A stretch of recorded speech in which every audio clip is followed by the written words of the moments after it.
Ազգային ժողովի մեծարգո նախագահ, հարգելի գործընկերներ, ես ստիպված եմ անդրադառնալ իմ նախկին տեղակալ Հայկ Մամիջանյանի հնչեցրած մտքերին, որովհետև այս ամբիոնի մոտ սուտ խոսել չի կարելի, ես կարծում եմ։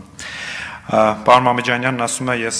ինքնանձնապես ոչ մեկին չի մոտեցել եւ չի ասել, որ չընդունեն Հանեն Բանաձևը։ Ես եւ Տիկին Կարապետյանը մեր աչքերով եւ ականջներով տեսել ենք, թե ինչպես է պարոն Մամիջանյանը Ռաֆի Հովհաննիսյանի հետ մեկտեղ միկրոֆոնը ձեռը ասում հանեք այս Բանաձևը օրակարգից, այսինքն այդտեղ մեր տեսածը եւ լսածը կասկածի տակ դնել պետք չէ, իդեպ սա ինձ համար նոր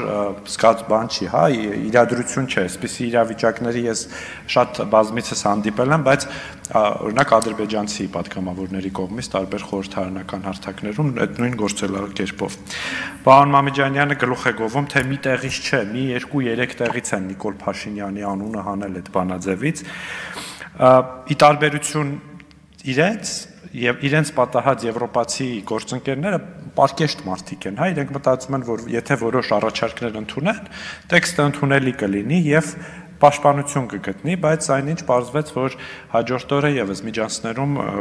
սաբոտաժի են ենթարկում արդեն ընդունված եւ ըստ էության կոնսենսուս ձևավորած տեքստը։ Պարոն Մամիջանյանը կրկին ապացուցեց, որ ԿՊ-ն ամենաուժեղ կուսակցությունն է, որովհետև ասում ենք խաբեությամբ ենք այնտեղ հայտնվել, օրինակ ոնց է պատկերացնում, ես ոնց եմ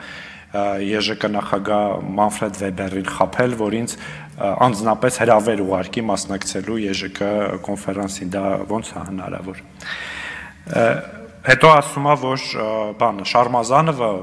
Եդինայա Ռոսիա էր գնացել ֆաշիզմի դեմ պայքարելու համար, ֆաշիզմի դեմ ելույթ ունենալու համար։ Ես չեմ ցանկանա գնահատական տալ պարոն Մամիջանյանի պատմության վերաբերյալ գիտելիքներին, բայց օրինակ ֆաշիզմի դեմ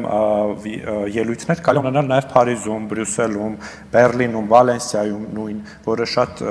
ռելևանտ է իդեպ։ Բայց իրականում Հանրապետականը գնացել է Եդինայա Ռոսիայի կոնֆերանսին երթում տալու համար 2026 թվականի ընտրություններից առաջ։ Եվ ճիշտ ասած ես հասկանում եմ, որ երբ որ փաստեր եւ փաստարկներ չեն լինում, անցնում են այդ անձնական պիտակավորումների դաշտը, ինչը շատ անհամ եւ անտակտ բան է, ես կարծում եմ քաղաքական գործչի համար։ Ես բնավ չեմ փորձի պարոն Մամիջանյանի հետ ճանաչելիության հարցում մրցել, ես վստահ եմ, որ պարոն Մամիջանյանին ինձնից շատ են ճանաչում, բայց անկեղծ ասած եւ մեղմ ասած հարամ լինի տենց ճանաչելը։ Շնորհակալություն։ Շնորհակալություն։ Չէ, հա Ջուլիետ Ազարյան, պատրաստվի Ալխազ Ղազարյանը։